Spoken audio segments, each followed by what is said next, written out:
Hello students, कैसे हो आप सभी। तो स्टूडेंट्स, आज की क्लास के अंदर हम वेक्टर्स के सम मोर इम्पोर्टेंट कॉन्सेप्ट के बारे में हम समझेंगे। जिसमें से पहला जो कॉन्सेप्ट है वो हमारे पास है कोची-स्क्वार्ट्ज इनइक्वालिटी का, काफी इम्पोर्टेंट कॉन्सेप्ट है। और सेकंड जो कॉन्सेप्ट है ट्रायंगल इनइक्वालिटी का। और थर्ड जो हमारे पास कॉन्सेप्ट आता है magnitude of vector A minus vector B is greater than equal to magnitude of vector A minus magnitude of vector B. अगर हम बात करें इन तीनों कॉन्सेप्ट की, तो ये तीनों के तीनों जो कॉन्सेप्ट हैं हमारे पास बहुत ही इम्पोर्टेंट कॉन्सेप्ट हैं। इनको हमने मेमोराइज भी रखना है ताकि हम एग्जाम के अंदर अपने क्वेश्चंस जो हैं वो कम टाइम के अंदर सोल्व कर पाए। और ये तीनों जो इनइक्वालिटी है फर्स्ट, सेकंड और थर्ड, इनका डायरेक्ट और इनडायरेक्ट वे के अंदर हमारे पास क्वेश्चन के अंदर कहीं ना कहीं देखने को मिलेगा। तो फिर चलिए स्टूडेंट, हम अपने टॉपिक को स्टार्ट करते हैं। तो स्टूडेंट्स, अब अपने पास इनइक्वालिटी नंबर फर्स्ट आती है जिसका नाम है कोची-स्क्वार्ट्ज इनइक्वालिटी। तो इस इनइक्वालिटी को प्रूव करने के लिए सबसे पहले हमने दो वेक्टर माने। एक वेक्टर हमने ए ले लिया, वेक्टर ए भी हमारे पास एक नॉन जीरो वेक्टर है।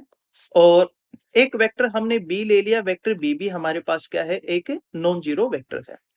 अगर vector a non zero vector है तो इसका मतलब ये हुआ कि इस वेक्टर का जब हम मैग्नीट्यूड निकालेंगे तो वो भी हमारे पास क्या आएगा, नॉट इक्वल टू जीरो आएगा। और उसी टाइप से वेक्टर बी भी हमारे पास एक नॉन जीरो वेक्टर है, तो इसका भी अगर हम मैग्नीट्यूड निकालेंगे तो मैग्नीट्यूड हमारे पास इसका भी आएगा नॉट इक्वल टू जीरो। अब जब हमने स्केलर प्रोडक्ट की डेफिनेशन हमने पढ़ी थी, तो उस डेफिनेशन के अंदर हमने vector A dot vector B को हमने लिखा था vector A dot vector B is equal to magnitude of vector A into magnitude of vector B into cos theta. और इस रिजल्ट को हमने रिप्रेजेंट कर लिया इक्वेशन नंबर 1 से। तो अब इसी इक्वेशन का यूज करके जो कोची-स्क्वार्ट्ज इनइक्वालिटी है इसको हम प्रूव करेंगे। तो अगर हम इस इनइक्वालिटी की लेफ्ट हैंड साइड लेते हैं, हमने सबसे पहले ले ली इसकी टेकिंग लेफ्ट हैंड साइड, इसकी हम लेफ्ट हैंड साइड ले लेते हैं। तो लेफ्ट हैंड साइड के अंदर vector A dot vector B का स्क्वायर है। और हमें ये पता है कि vector A dot vector B हमारे पास क्या होता है, vector A dot vector B is equal to magnitude of vector A into magnitude of vector B और इंटू कोस थीटा। अब हमने क्या किया, लेफ्ट हैंड साइड में हम देखते हैं कि vector A dot vector B का स्क्वायर है। तो जो हमने ये रिजल्ट लिया है इस रिजल्ट का हम दोनों तरफ स्क्वायर कर लेते हैं। तो हमने इसका दोनों तरफ स्क्वायर कर लिया। तो स्क्वायर करेंगे तो रिजल्ट हमारे पास आएगा vector A dot vector B इसकी होल रेज़ टू पावर 2 और is equal to magnitude of vector A into magnitude of vector B और इंटू कोस थीटा। और इसकी भी पूरी टर्म की क्या हो जाएगी, होल रेज़ टू पावर 2। अब इस रिजल्ट के अंदर जो राइट हैंड साइड है, हर टर्म का स्क्वायर हम अलग अलग कर लेते हैं। तो रिजल्ट हमारे पास बचा vector A dot vector B इसकी whole raise to power 2 is equal to magnitude of vector A का square into magnitude of vector B का स्क्वायर और इंटू कोस स्क्वायर थीटा। अब हम कोस स्क्वायर थीटा को सबसे पहले समझते हैं कि इसकी मैक्सिमम और मिनिमम वैल्यू हमारे पास क्या क्या होती है। अब अगर हम बात करें कोस स्क्वायर थीटा की, तो कोस थीटा का हमारे पास एक रिजल्ट होता है कि कोस थीटा की वैल्यू -1 या -1 से ज्यादा और इसकी वैल्यू +1 या +1 से कम। हमारे पास कोस थीटा की वैल्यू -1 से और +1 इन दोनों वैल्यूज के बीच में लाई करती है। इसकी मिनिमम वैल्यू हमारे पास -1 होती है और मैक्सिमम वैल्यू हमारे पास +1 होती है। अब हमारे पास जो रिजल्ट है कि magnitude of vector A dot vector B इसकी whole raise to power 2 is equal to magnitude of vector A का square magnitude of vector B का स्क्वायर और कोस स्क्वायर थीटा।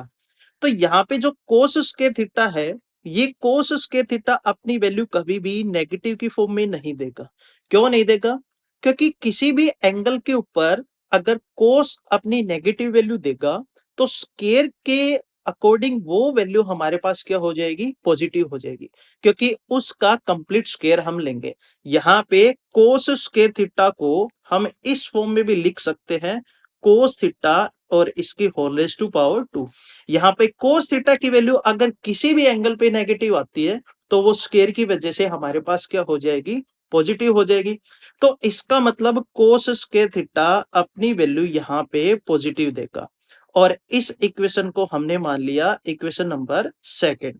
तो इक्वेशन नंबर जो सेकंड है, इस इक्वेशन नंबर सेकंड को हम लिख सकते हैं किस फॉर्म में, हमने इसको राइट किया कि vector A dot vector B इसका होल रेज टू पावर 2 और is equal to magnitude of vector A का square into magnitude of vector B का स्क्वायर और इनटू कोस स्क्वायर थीटा।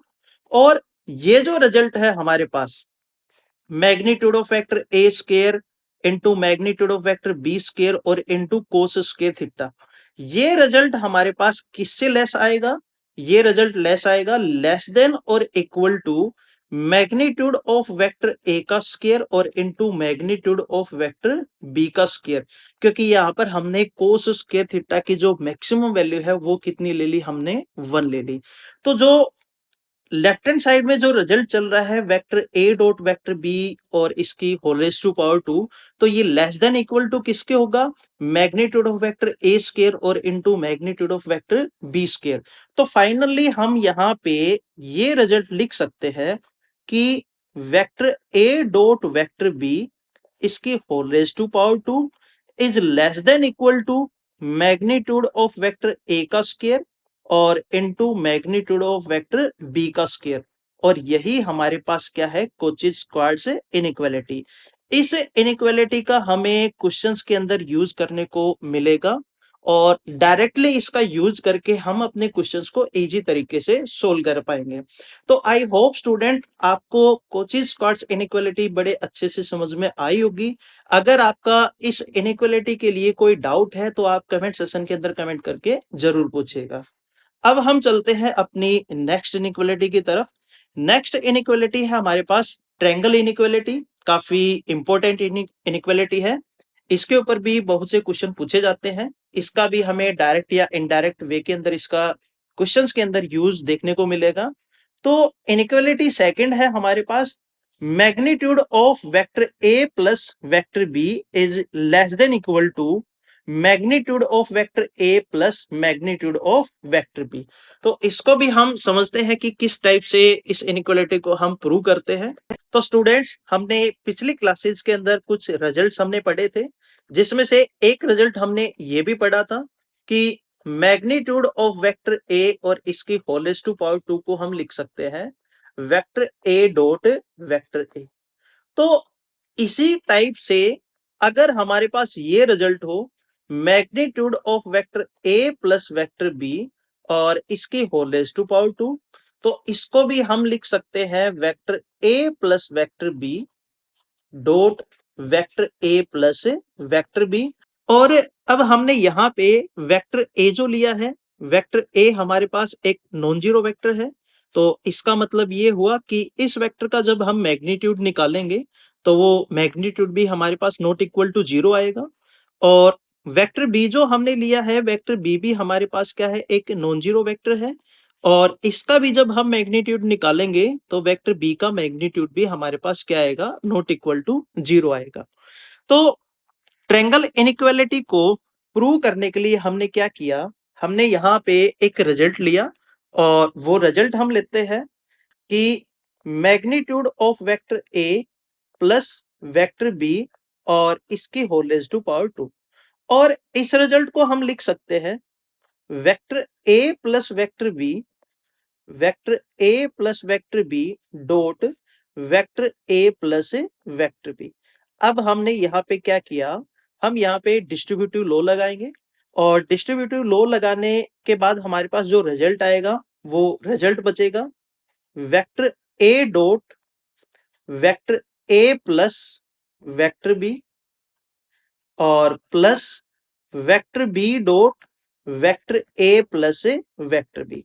अब हमने क्या किया, वेक्टर ए की vector A plus vector B के साथ डॉट प्रोडक्ट करवाएंगे और वेक्टर बी की हम vector A plus vector B के साथ भी डॉट प्रोडक्ट करवाएंगे। तो पहले इनकी डॉट प्रोडक्ट करवा लेते हैं।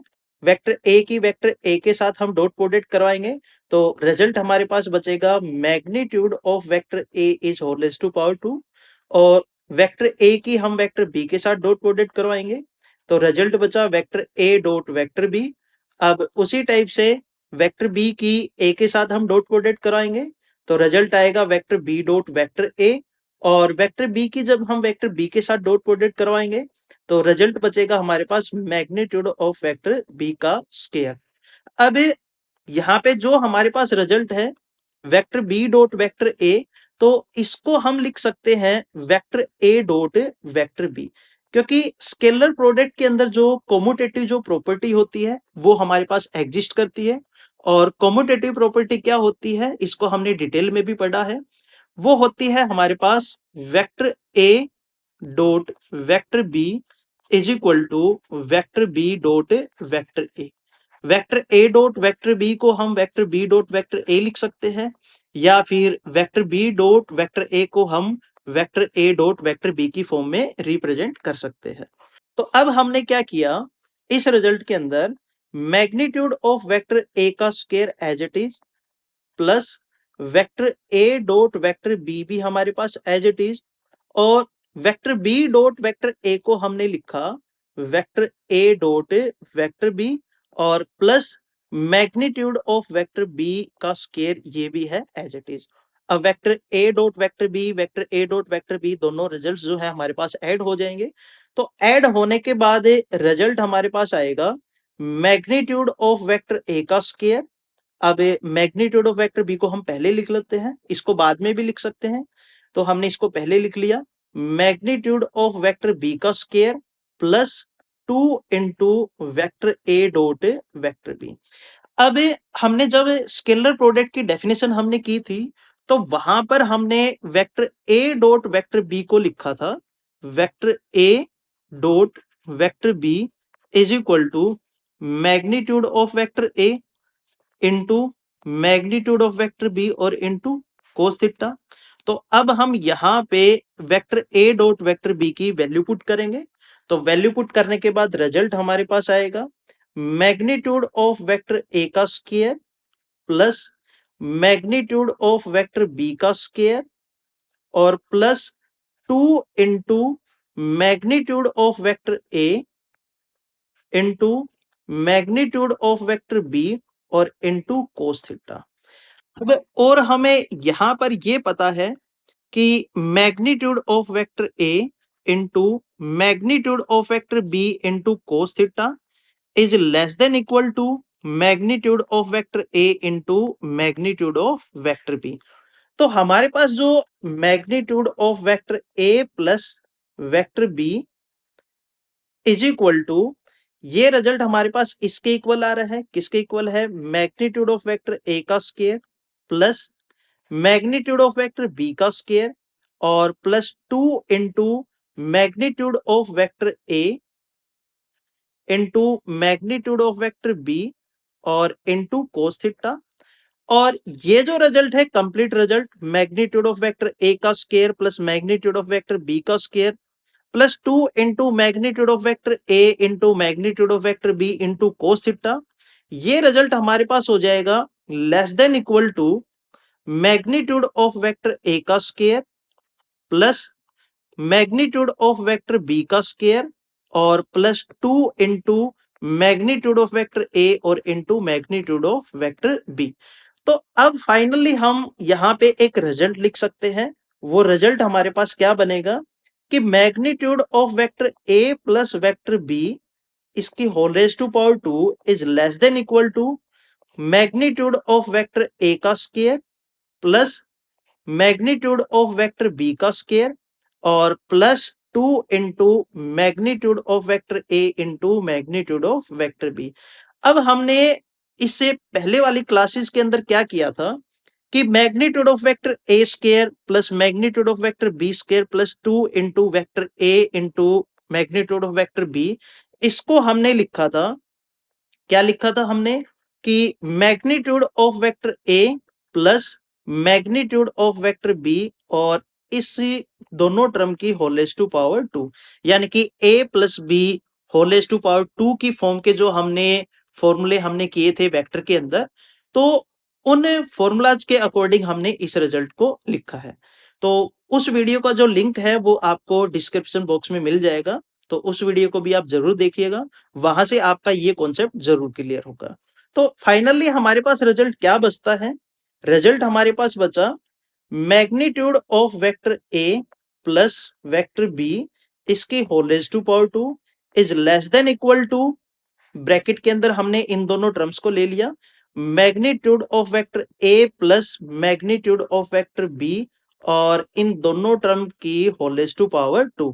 तो यहाँ पे जब इन दोनों टर्म की whole raise to power 2 less than और इक्वल है, तो इसका मतलब ये हुआ कि अगर हम इनकी पावर 1 भी लेंगे तो भी हमारे पास क्या आएगा, लेस देन और इक्वल टू का ही साइन आएगा।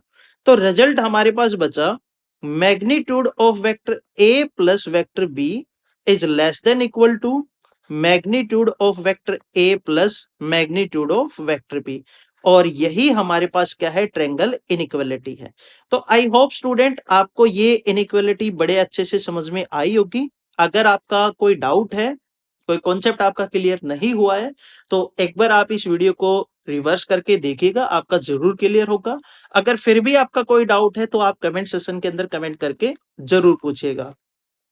अब इसी इनइक्वालिटी के अंदर हम एक और रिजल्ट समझते हैं। वो रिजल्ट हमारा क्या है, हमने यहां पे ये रिजल्ट नोट डाउन किया था कि मैग्नीट्यूड ऑफ वेक्टर ए का square plus magnitude of vector B का square plus 2 into magnitude of vector A into magnitude of vector B into cos theta, और ये जो रिजल्ट है, ये रिजल्ट हमारे पास लेस देन इक्वल टू आया था मैग्नीट्यूड ऑफ वेक्टर ए का square plus magnitude of vector B का square plus 2 into magnitude of vector A into magnitude of vector B. अब इसको समझते हैं ये रिजल्ट बना कैसे। तो इसको समझने के लिए हमने क्या किया, पहले हमने ये अपना रिजल्ट ले लिया। रिजल्ट जो है हमारे पास magnitude of vector A into magnitude of vector B और इंटू कोस थीटा, ये रिजल्ट हमारे पास होता है less than equal to magnitude of vector A into magnitude of vector B. अब यहां पर हम नोट करें तो magnitude of vector A into magnitude of vector B into cos theta इस पूरी टर्म के साथ 2 मल्टीप्लाई है, तो यहां पर भी हमने दोनों तरफ क्या करवा दिया, 2 और 2 से क्या करवा दिया, मल्टीप्लाई करवा दिया। फिर हमारे पास मैग्नीट्यूड ऑफ वेक्टर ए का स्क्वायर और मैग्नीट्यूड ऑफ वेक्टर बी का स्क्वायर ऐड है, तो हमने यहां पर भी दोनों तरफ मैग्नीट्यूड ऑफ वेक्टर ए का स्क्वायर और मैग्नीट्यूड ऑफ वेक्टर बी का स्क्वायर हमने क्या कर दिया, ऐड कर दिया। तो ऐड करने के बाद रिजल्ट बचेगा magnitude of vector A square plus magnitude of vector B का स्क्वायर प्लस, और राइट हैंड साइड में भी हम ऐड कर देते हैं मैग्नीट्यूड ऑफ वेक्टर ए का square plus magnitude of vector B का स्क्वायर, और इस रिजल्ट को हम लिख सकते हैं magnitude of vector A square plus magnitude of vector B square और plus 2 into magnitude of vector A into magnitude of vector B. तो आई होप स्टूडेंट आपके इस इनइक्वालिटी के अंदर जितने भी डाउट हैं वो सारे के सारे डाउट आपके क्लियर हो गए होंगे। अगर फिर भी आपका कोई डाउट है तो आप जरूर पूछिएगा, आपका क्वेश्चन का जो सॉल्यूशन है आपको जरूर से समझाया जाएगा। तो स्टूडेंट्स अब हमारे पास लास्ट रिजल्ट आता है।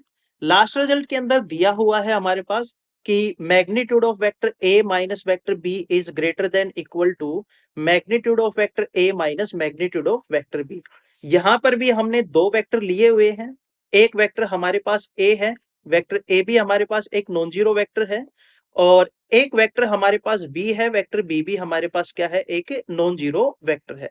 तो अगर इनका मैग्नीट्यूड निकालेंगे तो वो भी हमारे पास क्या आएगा, नॉट इक्वल टू जीरो ही आएगा। इस इनइक्वालिटी को प्रूव करने के लिए हमने एक रिजल्ट लिया, और वो रिजल्ट हमने क्या लिया, मैग्नीट्यूड ऑफ वेक्टर ए। और इस मैग्नीट्यूड ऑफ वेक्टर ए को हमने इस फॉर्म में राइट किया कि जो वेक्टर ए है हमारे पास, इस वेक्टर ए के साथ हमने वेक्टर बी को सब्ट्रैक्ट कर दिया और वेक्टर बी को हमने क्या कर दिया, ऐड कर दिया।